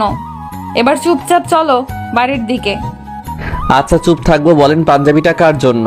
বুকের বাম পাশটা তখন কেমন জানি চিনচিনে ব্যথা করছিল, মনে হচ্ছিল ভারী কিছু মনের উপর জমা হচ্ছে। আরিয়ার বিএফ আছে? আরিয়ার পিছু পিছু মার্কেট থেকে বের হলাম, তখন মনের মধ্যে ভারী কিছু বেঁধে আছে, মনে হচ্ছে বুকটা শরীরের চেয়ে ওজন বেশি হয়ে গেছে। মার্কেট থেকে বের হয়ে আরিয়াকে নিয়ে বাসায় আসলাম। তার সাথে কোনো কথা বলিনি, ভালো লাগছিল না কিছু। ছেলেটা কত পাগল! শুধু বলেছি এগুলো বিএফ এর জন্য, তখন থেকে মুখটা বাংলার 5-এর মতো করে রেখেছে, কোনো কথাও বলছে না। না বলুক, আমিও বলবো না, একেবারে সারপ্রাইজ দিব যাতে চমকে যায়। বাড়িতে এসে আরিয়াকে তার বাসায় নামিয়ে আমার বাসায় এসে রুমে ঢুকে শরীরটাকে এলিয়ে দিলাম। মনের পাশাপাশি শরীরের এনার্জিও কাজ করছে না, কিছু ভালো লাগছে না। তখন শরীরটাকে রিফ্রেশ করতে বাথরুমে গোসল করতে গেলাম। বাথরুমে শাওয়ার ছেড়ে দিয়ে তার নিচে বসে পড়লাম। মাথার উপর পানি পড়ছে, আমি নিচে বসে আছি। তখন চিৎকার করতে মন চাচ্ছে। কখন যে মেয়েটাকে ভালোবেসে ফেলেছি বুঝতেই পারিনি। তার বিয়ে পাচ্ছে, আগে বললে কি হতো। যাই হোক, সবারই একটা আলাদা জীবন আছে, তার নিজের ইচ্ছা ভালো লাগাতে চলার অধিকার আছে। এসব ভাবা বাদ দিয়ে তাকে মন থেকে ডিলিট করে দিব। সাগর বাসাতে নামিয়ে দিয়ে চলে গেল, কোনো কথা বললো না। ছেলেটার মাথায় গোবর ছাড়া কিছুই নেই। যাই হোক, রাতে তাকে এমন সারপ্রাইজ দিব যে সে নিজেকেই ভুলে যাবে। আরিয়ার মনে তখন আলাদা রকম ফিলিংস কাজ করছে, কিভাবে আমাকে সারপ্রাইজ দিবে এটা ভাবতে ভাবতে গোসল শেষ করে খাবার খেয়ে বন্ধুদের সাথে আড্ডা দিতে চলে গেলাম। সেখানেও মন বসাতে পারছি না। সাগর, কি হয়েছে? বন্ধুর কথাতে চমকে উঠছি, অন্যদিকে মন ছিল তাই। কই কিছু হয়নি তো। কিছু তো হয়েছে, মন খারাপ করে আছিস যে? না রে, কিছু হয়নি। সত্যি করে বল, কি হয়েছে? আরিয়ার বিয়ে পাচ্ছে রে। থাকতে পারে, তাতে তোর কি? কেন থাকবে? কেন থাকবে না? আমি তাকে ভালোবাসি তাই। তুই তাকে বলেছিস? না, বলিনি। তাহলে মন খারাপ করে কি হবে? যদি বলতি তারপর যদি না করতো তাহলে এক কথা ছিল। তাহলে কি বলবো? এখন বলে কি হবে? তাও এক কথা, ওর তো বিয়ে পাচ্ছে। বিএফ থাকুক আর না থাকুক, তোর বড় বোন লাগে, তোর সিনিয়র। আরিয়ার কাছ থেকে ছোট ভাই শুনে বিরক্ত ধরে গেছে। এরা আবার বড় বোন বানাই দিছে। শালা, তোর একদিন কি আমার একদিন, বড় বোন লাগে আমার বলে একটা লাঠি নিয়ে তাড়ানি দিছি। আগে 3 জন, আমি তাদের পিছে পিছে। এলাকার সবাই হা করে দেখছে কি হচ্ছে এগুলো। তোদের আজ ধরতে পারলে খুন করে ফেলবো। আগে ধরে তো দেখা। আমার সাথে টক্কর নিস না কইলাম, ম্যারাথন স্পেশালিস্ট আমি। আমরা উসামা বোল্টের কাছ থেকে এসেছি, তোর স্পেশালিস্ট হয়েও কাজ নাই। আমার থেকে তারা অনেক আগে চলে গেছে। এখন যদি তাদের ধরতে না পারি পরে, তাহলে তারা আমাকে খেপাতেই থাকবে। তখন কি হবে? আর এলাকার মেয়েগুলাও দেখছে, যদি ধরতে না পারি তাহলে ইজ্জত পাংচার হয়ে যাবে। তখন কি করবে? এসব ভাবতেছি ঠিক তখনই মাথার মধ্যে ঝাক্কাস একটা বুদ্ধি চলে এসেছে। চোর চোর, আমার টাকা চুরি করে পালাচ্ছে, কেউ ধরো। যখনই কথাটা বলেছি এলাকার বইরা থেকে শুরু করে সবাই তাদের পিছু নিচ্ছে। একজন দেখি চাইনিজ কুড়াল নিয়ে বার হয়েছে। মনে হচ্ছে আজ ধরতে পারলে তাদের কুচি কুচি করে কাটবে। আমি সবার পিছে পড়ে গেছি, সবাই আগে আগে ছুটতেছে। এক চাচার কথা, বেটা দিনের বেলায় চুরি করো, ধরতে পারলে হাত কেটে দেব। আরেকজন বলে আমি ওদের সারাদিন বাজারের মধ্যে কান ধরিয়ে দাঁড় করিয়ে রাখবো। আমি ওদের 3 জনের পিছনে দৌড়ানো বাদ দিয়ে বাসার দিকে যাচ্ছি। এলাকার লোকেরাই তাদের সামনে নিবে। আমার সাথে মশকরা করার মজা এবার হাড়ে হাড়ে টের পাবে। বাসায় এসে দেখি বাড়ি অন্ধকার, কাউকে কোথাও দেখতে পাচ্ছি না। মা, ও মা, কোথায় তুমি? বাড়িতে আলো নাই কেন? এই তো বাবা, আমি রুমে। লাইনের কোথাও সমস্যা হয়েছে, তাই সন্ধ্যা থেকে আলো জ্বলছে না। আচ্ছা, আমি ঠিক করছি। না না, তোকে কিছু করতে হবে না। আমি কারেন্ট লাইন ঠিক করা মানুষের খবর পাঠিয়েছে, ওরা ঠিক করে দিয়ে যাবে। ঠিক আছে, কিন্তু ক্ষুধা লাগছে, খাবো কি করে? একটু দাঁড়া, মোমবাতি আনতেছে। তারপর খেয়ে দিয়ে রুমে শুতে গেছি। অনেকক্ষণ হলো, এখনো লোক আসেনি। হয়তো কোনো সমস্যা হয়েছে, কাল ঠিক করে দিয়ে যাবে। আরিয়ার বিয়ে পাচ্ছে ভেবে ঘুমও আসছে না। একটা মুভি দেখলাম, হঠাৎ মনে হলো কিছু হাঁটার আওয়াজ পাচ্ছি। ঘড়িতে তখন 11:55 বাজে। এত রাতে বাড়িতে কে আসলো? মা বাবা তো ঘুমাচ্ছে, তাহলে কি চোর? আমি তাড়াতাড়ি শব্দটা অনুসরণ করছি, দেখি ছাদের দিকে চলে গেল। আমিও ছাদের দিকে যাচ্ছি। হঠাৎ মনে হলো ছাদের দিক থেকে আবার কেউ আসছে, কিন্তু চুরি করে ছাদ দিয়ে পালাচ্ছে না তো? মা কি করে, ছাদের গেটটা লাগাবে না? কি কি যে চুরি করছে তার ঠিক নাই। আজ চোরের একদিন কি আমার একদিন। ছাদের সিঁড়ির উপর দেখি কেউ আসছে। চোরের আজ শিক্ষা দিয়ে ছাড়বো। ইয়ালি বলে পিটাতে শুরু করেছি, কোনো কথা নাই, শুধু কিল ঘুষির শব্দ। দেখি ছাদের দরজা দিয়ে আরো কেউ আসছে, তখন তাকেও শুরু করেছি। চোরের শিক্ষা আজ হবে। মারের শব্দে আর চোরের চিৎকারে মা বাবা চলে এসেছে। হঠাৎ দেখে আলো জ্বলতেছে, আর নিচে আমার বন্ধুরা পড়ে আছে। তাদের চোর মনে করে পিটিয়েছি। তোরা এখানে কি করে? মামার পর জিজ্ঞেস করেছিস আগে করতে কি হয়েছিল? আমি তাদের উঠাতেই এরা আমাকে ছাদে নিয়ে গেল, আর ছাদে আলোর ঝিকিমিকি ছড়াতে লাগলো। একটা পটকা আকাশের দিকে উঠে ফেটে গেল, আর লেখা উঠলো হ্যাপি বার্থডে। আমি তো চমকে গেছি। আমার জন্মদিন সেলিব্রেট করি না, তাই মনেও নেই, কিন্তু আজ এসব দেখে অনেকটা চমকে গেছি। কথা বলার ভাষা হারিয়ে ফেলেছি। আমি আমার বন্ধুদের জড়িয়ে ধরে বললাম, তোরা আমার জন্য এত কিছু করেছিস। কি দুঃখে তোর জন্য এসব করতে যাব? তাহলে পেছনে দেখ, ওই কি করছে। পিছনে তাকিয়ে দেখি নীল শাড়ি পরে আরিয়া দাঁড়িয়ে আছে। চোখে কাজল, একদম নীল পরি মতো লাগছে। মনে হচ্ছে এইভাবেই সবসময় তাকিয়ে থাকি। এইভাবে তাকে কি দেখছো ছোট ভাই? চুচু করে তখন বেলুনের বাতাস বের হবার মতো আমার বাতাসও বেরিয়ে যাচ্ছে। ছোট ভাই, মন খারাপ কেন? তোমার জন্য এত কিছু প্ল্যানিং করেছি আর মন খারাপ করে আছো? সব আপনার প্ল্যানিং? হ্যাঁ, আমার ছোট ভাই। কয়বার বলছি আমাকে ছোট ভাই বলবেন না? বলবো, 100 বার বলবো ছোট ভাই। হুর, থাকেন আপনার ছোট ভাই নিয়ে, আমি গেলাম। আরে আরে, কই যাও? ঘুমাতে। আমরা তো কষ্ট করলাম আর তুমি এখন ঘুমাতে যাবে? ছোট ভাই না করলে থাকবো। ঠিক আছে, এমন করব না ছোট ভাই। আবার সরি, এই নাও তোমার বার্থডে গিফট। পাঞ্জাবি? এটা আপনার বিয়ের জন্য কিনেছিলেন যে? আরে ধুর বোকা, তোমাকে চুপ করাকে এমনি বলছি। তাই? হ্যাঁ, এখন পাঞ্জাবিটা জলদি পরে চলে এসো। তারপর আমি পাঞ্জাবি নিয়ে পড়তে আমার রুমে চলে গেলাম। আমি পাঞ্জাবি পরে ছাদে গেলাম। এতটুকু সময় আরিয়ার বাবা মা ভাই চলে এসেছে। 3 বন্ধু, আরিয়ার পরিবার আর আমার বাবা মা, একটা ছোটখাটো পার্টি। নীল পাঞ্জাবি আমি আগে পরিনি, আজ প্রথম, তবে দেখতে ভালোই লাগছে মনে হয়। আমি ওখানে যেতে আরিয়া এসে পাশে দাঁড়ালো আর আমার বন্ধুরা হাঁ করে তাকিয়ে আছে। মনে হচ্ছে তাদের মুখের মধ্যে ঢুকে যাই। দোস্ত তোদের হেব্বি লাগছে। আমার বন্ধু বলল, ভালো জিনিস তো ভালো লাগবেই। তোর খালি উল্টা ভাবনা। কথা উল্টা ভাবা যায়? চুপ কর, এদিকে আয়। তারপর কেক কেটে বার্থডে পালন করলাম। সেদিন রাতে অনেক মজা করেছি, অনেক সারপ্রাইজও হয়েছি। আর তখনকার সবচেয়ে দেখার মতো ছিল আরিয়া। নীল শাড়ি, চোখে কাজল, একদম নীল পরীর মতো লাগছে। আমার কাছে রাতটা অনেক স্মরণীয় হয়ে থাকবে। আমি ভেবেছিলাম পাঞ্জাবিটা অন্য কাউকে দিবে, বাট আমাকে দেয়ায় অনেক খুশি খুশি লাগছে। পরের দিন আমার এক বন্ধুর আত্মীয় মারা যায়। তার সাথে আমরা 3 বন্ধু যাই অনেক দূরের পথ। সেখানে গিয়ে লাশ কবর দিতে দিতে অনেক রাত হয়ে যায়। সেদিন আর বাসায় ফেরা সম্ভব না, সে রাত ওখানেই থেকে যাই। আমাকে এখানে থাকতে একদম ভালো লাগছিল না। বাড়িতে থাকলে আরিয়ার সাথে ঝগড়া করলেও তাকে দেখতে পেতাম, আর এখন দেখতে পাচ্ছি না। একদম মন বসছে না এখানে। কেমন অস্থির লাগলে, প্রেমে পড়লে হয়তো এমনই ফিলিংস হয়।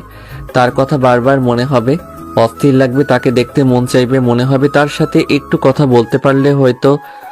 আমারও এমন হচ্ছে। কি দোস্ত, এত অস্থির কেন? কোথায় অস্থির? বুঝতেই পারছি কেমন করছিস, কোনো কিছুতে মন বসাতে পারছিস না। এমনিতেই ভালো লাগছে না। আরিয়াকে মনে পড়ছে? এখানে আরিয়ার কথা কেন আসলো? যাকে ভাবছিস, যার জন্য অস্থির, তার কথা তো আসবেই। তোর এত ভাবতে হবে না, তুই চুপচাপ থাক। তোর সাথে কথা বলাই বেকার। তাহলে বলিস না। হট। রাগ করে চলে গেল। কোনো মতে রাত পার করছি, স্বপ্নেও আরিয়াকে দেখছি। এই রোগ যার হয় তার যে কি সমস্যা, কোনো মেডিসিন নাই, মরবেও না আবার সুস্থও থাকবে না, মধ্যব্যাধি একটা। পরের দিন বাসায় আসব, সেদিনও একটা দরকারে বাসায় আসা হলো না। 2 দিন অনেক কষ্টে কাটিয়েছি। মনে হচ্ছে 2 দিন 48 ঘন্টা হয়ে গেছে। তবে বাড়িতে ফিরছি, এতে অনেক আনন্দ লাগছে যে আরিয়াকে দেখতে পাবো। মুস্কি হাসছিস কেন? আমার এক বন্ধুর কথায় তার দিকে তাকালাম, কথা ঘোরাতে বললাম, কাল কার্টুন দেখছি, সে কথা মনে পড়ছে আর তাই হাসি পাচ্ছে। আচ্ছা, আমরা কি ফিডার খাই? খেতেও পারিস চুপি চুপি। তোর সব কথা দেরি করে নেওয়া লাগে। কথা তো সোজা পথেই যায়, বিজ্ঞান তো সেটাই বলছে। আর্টসের ছাত্র, তুই বিজ্ঞানের কি বুঝিস? আরে তোর মতো উল্লোকে পরিচালনার বিজ্ঞান জানি। সাগর, ভালো হবে না। কি করবি? আরিয়াকে তোর অতীত বলে দিব। তো আমি কি করব? ঠিক আছে, বলবো নি। আমি তার কথা ভাবছি। অতীত জীবনে একটা পুলিশ সুপারের মেয়েকে পছন্দ করতাম। মেয়েটা অনেক সুন্দর ছিল, কিন্তু জাদ্রেল ছিল জানতাম না। একদিন সেজে গুজে একদম নায়ক সেজে প্রপোজ করছি, তখন আমাকে তার বন্ধুদের সামনে কান ধরে উঠবস করাইছে। এই কথা যদি আরিয়াকে বলি তাহলে ইজ্জত বলে আমার কিছু থাকবে না, ইজ্জত ফালাফালা হয়ে যাবে। হৃদয়, তোর আবার কি হলো? চকলেট খাবি? আমি ছোট নাই যে খাবো। তাহলে কি খাবি? আচ্ছা, তুই হঠাৎ জামাই আদর করতে চাচ্ছিস নিজে থেকেই, বাট কেন? তুই আমার কত ভালো বন্ধু, তোর মতো বন্ধু আর একটাও নাই। আমার কথা শুনে হাঁ করে আমার দিকে তাকিয়ে আছে। কার মুখে কোন কথা শুনছি? আমার মুখে শুনছিস। কিন্তু কেন? আরিয়াকে আমার অতীতের কথা বলিস না। ও, এই ব্যাপার। তাই বলি কার মুখে কি কথা। আমার ইজ্জতটা রাখিস দোস্ত। পারবো না। ঠিক আছে, তাহলে আমিও সামিয়াকে বলবো তোকে একটা মেয়ে পাবলিক প্লেসে থাপড়াইছিল। তোর মনে আছে? থাকবে না কেন? কেন থাপড়াইছে তাও মনে আছে। দোস্ত চুপ কর, ওই কথা বললে স্বামী আমাকে থাপড়াবে। এক শর্তে বলবো না। কি শর্ত? তুই আরিয়াকে কিছু বলবি না, আমিও তাহলে সামিয়াকে কিছু বলবো না। ঠিক আছে, রাজি। ওকে। তারপর নিশ্চিন্ত মনে বাড়িতে আসতেছি। বাড়িতে এসে দেখি বাড়িতে কেউ নাই। বেল দিয়ে দিয়ে দরজা খুলছে না। আমি ফোন বের করে মাকে ফোন দিলাম। মা, কোথায় তুমি? আমি বাড়ির বাহিরে দাঁড়িয়ে আছি। আমি তোর বাবা আরিয়ার বাসায় আছি।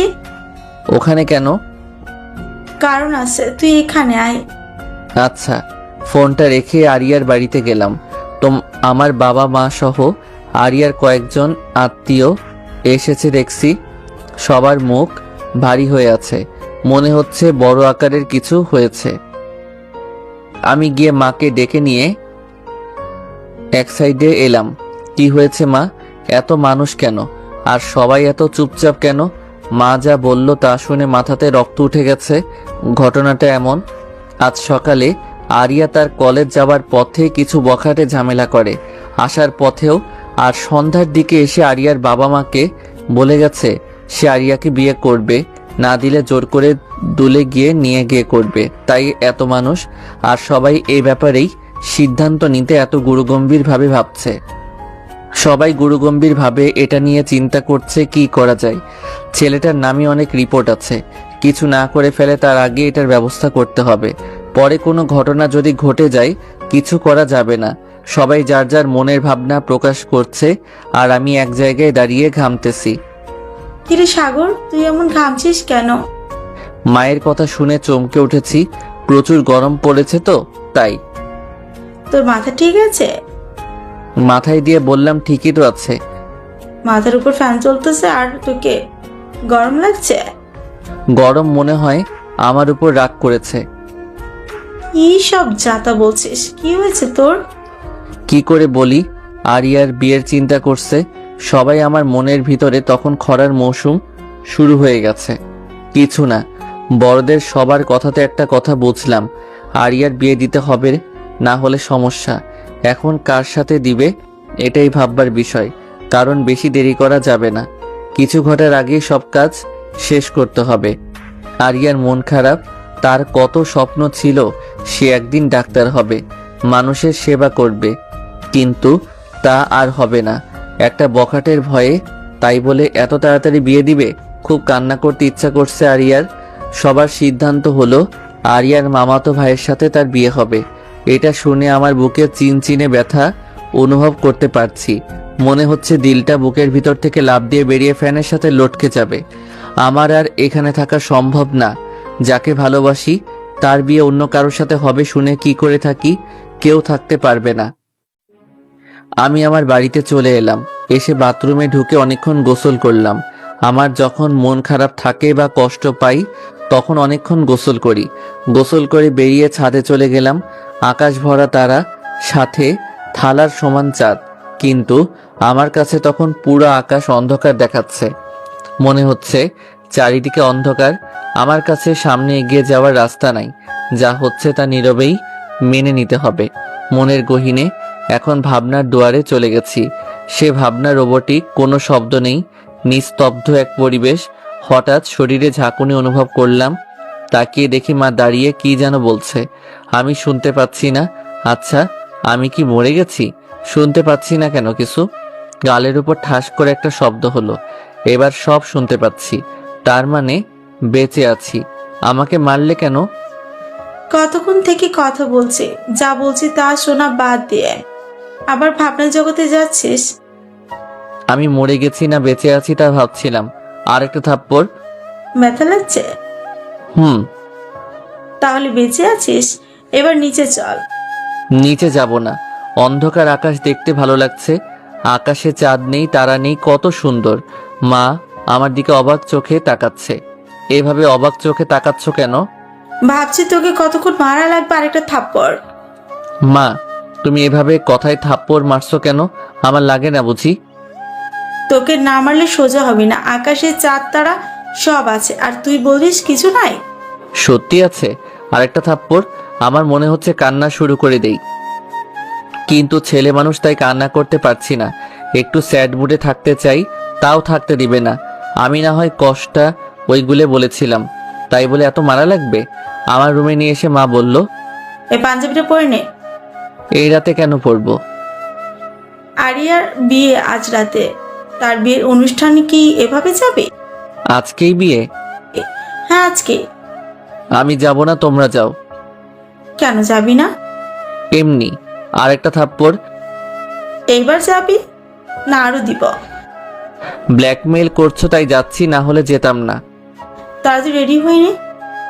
বলে মা রুম থেকে বের হয়ে গেল।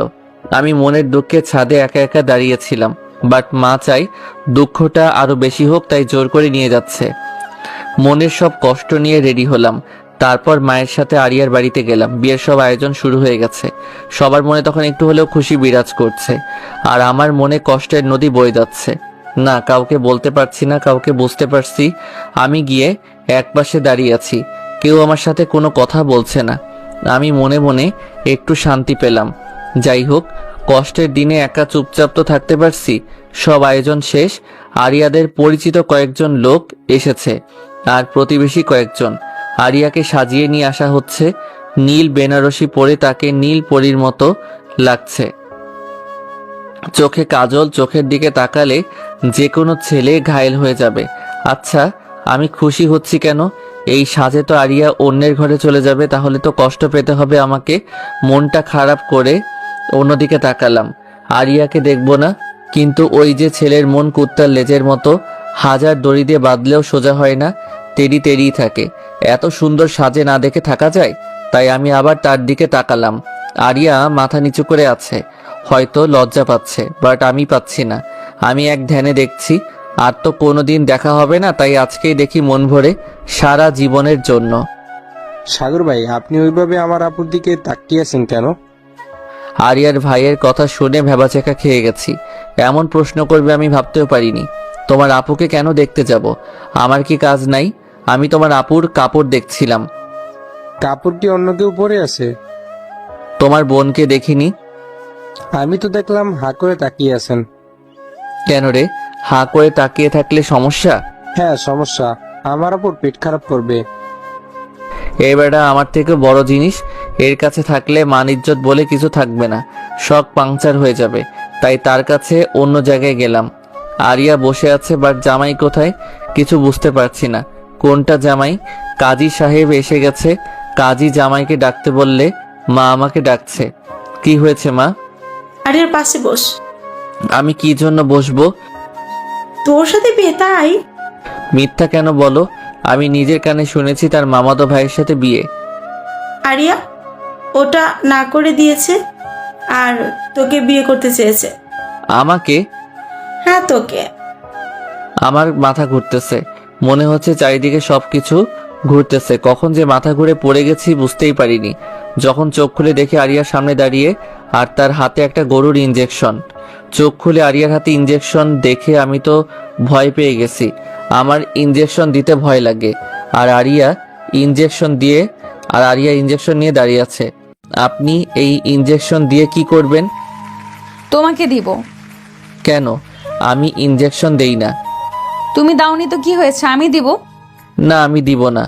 বলে উঠে পালাতে যাব, তখন আরিয়া আমাকে ধরে ফেলেছে। পালাচ্ছ কোথায়? আমার বাড়িতে যাব, থাকবো না এখানে। আমিও তো যাব একটু পর তোমার বাড়িতে। আপনি কি জন্য যাবেন? ওমা, শ্বশুর বাড়িতে যাবো না তো কার বাড়িতে যাব? আপনি খারাপ ডাক্তার, এত বড় বড় ইঞ্জেকশন মানুষকে দেন। আপনাকে কে বিয়ে করবে? তুমি করবে, আর এখন করবে। আমি করব না। হাতে ইঞ্জেকশন নিয়ে। এটা তাহলে তোমাকে দিতে হবে। না, আমি দিব না। তাহলে এখন আমার সাথে চলো। কোথায়? বিয়ে করতে। আমার বিয়ে করার বয়স হয়নি। বলতে যা দেরি, এক চর মারলেন কেন?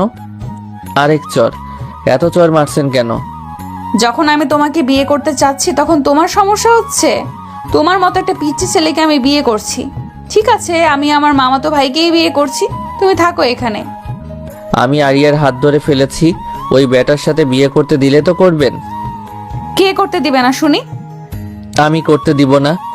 তুমি তো আমাকে বিয়ে করবে না। কে বলছে করব না? এখনই করব। আরিয়াকে কোলে তুলে নিয়ে রুম থেকে বাহির হয়ে যাচ্ছি। এই কি করছো? সবাই কি ভাববে? যার যা ভালো লাগে ভাবুক। আমার লজ্জা লাগছে। কাপড় দিয়ে মুখ ঢেকে নেন, তাহলে আর লজ্জা লাগবে না। আমাকে এইভাবে আরিয়াকে নিয়ে বাহিরে আসতে দেখে সবাই হা করে আছে। মনে হচ্ছে আরিয়াকে কোলে করে নিয়েই তাদের মুখের মধ্যে ঢুকে যায়। আমি যেভাবে আরিয়াকে নিয়ে আসি না কেন, তাদের অবাক হবার কি আছে? আরিয়াকে বাহিরে নামিয়ে দিলাম, তার মা তাকে নিয়ে গেল। আমি আমার জায়গাতে চলে এলাম। কাজী সাহেব তার কাজ আরম্ভ করলো।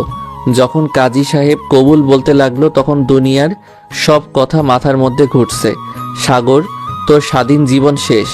আজ থেকে বাহিরে বেশি ঘুরতে পারবি না, কোনো মেয়ের দিকে তাকাতে পারবি না, কাউকে ভালো লাগতে পারবি না। কোথায় কি করছিস সব কৈফিয়ত দিতে হবে। যেখানে যাবি সেখানেই বউকে বগল দাবা করে নিয়ে যেতে হবে। আর তুই বেশি তেড়িবেড়ি করলে তোকে গরুর ইঞ্জেকশন দিবে, তোর জীবন তামা তামা হয়ে যাবে। বিয়ে শাদি করে যে অকালে মরে সে। এসব কথা মাথার মধ্যে ঘুরছে। বিয়ে যদি না করতে চাই তাহলে 3-4টে ইঞ্জেকশন একবারে দিবে। ইঞ্জেকশন খাওয়ার থেকে বিয়ে করাই ভালো। তাই কবুলটা বলে দিলাম। অন্য বিয়েতে মেয়ে মানুষ দেরি করে বলে, বাট আমার বিয়েতে আমি দেরি করে বলেছি। আরিয়া তো 4G স্পিডে কবুল বলছে। আমি এখন থেকে ডাবল। আমি আমার বন্ধুদের ফোন দিয়ে কান্না শুরু করলাম। কিরে সাগর, কান্না করছিস কেন? দোস্ত, চাকরিটা চলে গেল তাই। চাকরি? কিসের চাকরি? কি করে গেল? ওই যে সিঙ্গেল গ্রুপের সভাপতি ছিলাম, সেটার নাই রে। নাই কেন? বিয়ে করছি। কাকে? আরিয়াকে। একবারও বললি না? মিথ্যা কথা কেন বলিস? কই মিথ্যা বললাম? মাত্রই তো বললাম বিয়ে করছি, আর বলছিস বলিনি। বিয়ের আগে কেন বলিসনি? বিয়ের আগে আমার বিয়ে আমিও জানতাম না। তাহলে যখন জানলি? বিয়ের পরে। ফাজলাম করিস? না না, তুই রাখ। এখন বউয়ের সাথে রোম্যান্স করতে হবে বলেই ফোন কেটে দিয়েছি। তারপর আরিয়াকে তার বাড়ি থেকে আমার বাড়িতে নিয়ে আসলাম। আসার সময় আরিয়ার সাথে একটাও কথা হয়নি। বাড়িতে এসে আমার রুমে ঢুকতে যাব, কিন্তু দরজা খুলছে না। বাহির থেকে লক করা ছিল, সেটা খুললাম, বাট দরজা খুলছে না। ভেতর থেকে লক হয়েছে মনে হয়, কিন্তু ভিতর থেকে লক হলো কি করে? ভূত টুত ঢুকেনি তো? প্রথম দিনেই আমার রুমে ভূত। এখন কি হবে আমার? আরিয়া পাশে দাঁড়িয়ে, না পারছি পালাতে। বউ না হলে কখন পালাতাম। বউ বলে ভূতের কাছে রেখে পালাচ্ছি না, আবার থাকতেও পারছি না ভয়ে। কি করি এখন? ঘরের মধ্যে ঘুটঘাট শব্দ হচ্ছে, কেমন অল্প হাসি শব্দ পাচ্ছি। আজকে আর রক্ষা নাই। গল্পে পড়েছি রাজকুমারীদের ভূতেরা ভালোবাসতো, আর তাদেরকে যারা মারতে পারত তারা রাজকুমারীদের বিয়ে করত। আমি তো বিয়ের আগে কাউকে মারিনি, তাহলে কি বিয়ের পরে ভূত এসে হাজির হলো? এখন কি করি? পালাবো? পালানোর জন্য প্রস্তুতি নিচ্ছি। এমন সময় দরজা খুলে গেল। দরজা খোলা দেখে আমি আরিয়ার কোলে উঠে গেছি। দেখি আমার বন্ধুরা বের হচ্ছে রুম থেকে। তোরা আমার রুমে কি করছিলি? তোর বিয়ে আর আমরা আসবো না? বল, এটা হয়? তোরা সত্যি আমার বন্ধু তো? কেন, কি মনে হচ্ছে? ভূত মনে হচ্ছে? আমরা জীবন্ত মানুষ। তুই ভাবির কোল থেকে নাম। বেচারি হাঁপিয়ে গেছে, এই চিকন শরীর নিয়ে তোকে ধরে আসছে। আমি বউয়ের কোলে আছি না, আমার কোলে। তোর কোলে থাকলে আমি এই পার কেন? তাকিয়ে দেখ কোথায় আছিস। তাকিয়ে দেখি আরিয়া আমার দিকে তাকিয়ে আছে আর রাগে ফুঁসতেছে। আমি আরিয়ার কোল থেকে নেমে তাকে নিয়ে ঘরে গেলাম। দেখি পুরা ঘর সাজানো। এই ঘর আবার কে সাজালো? আমরা সাজিয়েছি। আমার বন্ধুদের কথা শুনে পিছে তাকাই। আমার বিয়ের কথা তোদের কে বলছে? তোর মা। আর আমরা এসে ঘর সাজানোতে ব্যস্ত ছিলাম, তাই তোর বিয়েতে যেতে পারিনি। আর আমাকে বললি কেন তোদের বলিনি? বলে তাদের তাড়ানি দিছি, আর ওরা পালিয়েছে। বিয়ে বাড়ির সব কাজ সম্পন্ন। এখন ঘুমানোর সময়। আমি বন্ধুদের সাথে আড্ডা দিয়ে খেয়ে রুমে গেলাম। দেখি আরিয়া মাথায় ঘোমটা দিয়ে বেডে বসে আছে। আমার বুকটা কাঁপতেছে। বিয়ে তো জীবনের প্রথম করছে, আবার সিনিয়র মেয়েকে। আজ থেকে আমার একার বেডরুম আরেকটা মেয়ের সাথে শেয়ার করতে হবে। আমি আরিয়ার পাশে গিয়ে দুরু দুরু বুকে নিয়ে বসেছি। অনেকক্ষণ কোনো কথা বলিনি, চুপচাপ ছিলাম দুজনে। কারো মুখে কোনো কথা নাই। প্রথম বিয়ে, তাও সিনিয়র মেয়েকে করলে এমনই হয়। আপনার ঘুমটা একটু সরান। কোনো কথা নাই। কি হলো, কিছু বলছেন না যে? তোমার বউয়ের ঘোমটা তুমি সরাবে না, আমি কেন সরাতে যাব? বউয়ের ঘুমটা স্বামী সরায়? তো অন্য করে সরায় নাকি? আমি এর আগে বিয়ে করিনি তো, তাই জানি না। আমি কি আগে বিয়ে করছি? জানা মতে না। তাহলে আমি কি করে জানলাম? আপনি মনে হয় বিয়ে করছিলেন আগে। আরিয়া ঘোমটা ফেলে আমার দিকে রাগে কটমট করছে, আর একটা ইনজেকশন বের করেছে। এটা আবার এখানে কেন? তোমার মতো ফাজিলকে ঠিক করার যন্ত্র এটা। আমি কি করছি? আমি আগে বিয়ে করছি, এটা কে বলছে? আমি বলেছি। তাহলে ইঞ্জেকশন কাকে দিব? আপনাকে দেন। শুনেছি বউ কষ্ট পেলে স্বামীকে লাগে, আর স্বামী কষ্ট পেলে বউকে লাগে। আল্লাহ গো, আমি আমি কাকে বিয়ে করেছি গো? কাকে আবার? সাগরকে। তোর একদিন কি আমার একদিন? বলেই আরিয়া আমাকে বিছানায় ফেলে দিয়েছে, আর আমার উপর ইনজেকশন নিয়ে বসে আছে। আরে আরে, কি করছেন এটা? তোর ফাজলামও দূর করব। সি সি সি, জামাইকে তুই বলছে? তোর জামাইয়ের গুষ্টি বেচি। তুই আর ফাজলামো করবি না? তুই আর ফাজলামো করবি বল? করলে কি হবে? এই গরুকে দেওয়া ইঞ্জেকশনটা এখন তোকে দিব। না না, এটা করবেন না, আমার ভয় লাগে। তাহলে বল, আর ফাজলামি করবি? আর করব না ফাইজলামু। আমার সামনে কান ধরে উদ্বস কর। পারবো না। দিব ইঞ্জেকশন? না না, করছি। শালা বিয়েটাই করা ভুল হয়েছে। বাসরাতে কোথায় রোম্যান্স করব? না, কান ধরে উঠবস করাচ্ছে। 30 বার করার পর আরিয়া থামতে বলল। থামো, এখানে এসো। কি? আমার ক্ষুধা লাগছে, খাবার নিয়ে এসো। রাতে খাননি? না, সেদিকে কি কারো খেয়াল আছে? আমার কাছে। আপনি বসেন, আমি নিয়ে আসছি। এরপর আরিয়ার জন্য খাবার নিয়ে আসলাম। রুমে ঢুকে দেখি কেউ নাই, ফাঁকা ঘর। আমার বউটা আবার পালায়নি তো? কি সব ভাবছে আজে বাজে। আরিয়া বাথরুম থেকে বের হলো কাপড় চেঞ্জ করে। বিছানাতে বসে অর্ডার শুরু। এখন খাইয়ে দাও। আমি আগে পিছে তাকাচ্ছি। আগে পিছে কি দেখো? দেখতেছি কাকে খাইয়ে দিতে বললেন? তোমাকে বলেছি। আমি জীবনে কাউকে খাইয়ে দেইনি। তো কি হয়েছে, এখন আমাকে দিবে? তারপর আরিয়াকে খাইয়ে দিতে লাগলাম। বিয়ের প্রথম দিনেই এত কিছু করছে, বাকি জীবনে কি করবে তার ঠিক নাই। আরিয়াকে খাওয়ানো শেষ করে বাথরুমে গিয়ে আমিও কাপড় চেঞ্জ করে আসলাম। দেখি আরিয়া বসে আছে। আমাকে দেখেই বলল, এখানে বসো। আমি গিয়ে আরিয়ার পাশে গিয়ে বসলাম। আজ থেকে তুমি আমাকে তুমি করে বলবে, আর আপনি করে নয়। ঠিক আছে, তুমি করে বলবো। কোনো মেয়ের দিকে তাকাবে না, কারোর সাথে ফাজলামও করবে না, আর যত মেয়ে বন্ধু আছে সব বাতিল। এত কিছু আজ থেকেই? আজ থেকে মানে এখন থেকে। ঠিক আছে, আমার সিনিয়র বউ যখন বলেছে তখন রাখতেই হবে। এই তো গুড জামাই। এত কিছু শুনবো, তার বদলে আমি কি পাবো? কি পাবে? এই নাও, প্রতিদিন পাবে তাহলে। বলেই আমাকে বিছানায় ফেলে দিয়ে আমার বুকের উপর মাথা দিয়ে আছে। আজ থেকে তুমি আমার সম্পত্তি, সো তার দেখভাল আমাকেই করতে হবে। বলেই আমার ঠোঁটে তার ঠোঁট লাগিয়ে দিছে। আরো জানার জন্য বসে আছেন নাকি? কারেন্ট অফ হয়ে গেছে, সংযোগ বিচ্ছিন্ন।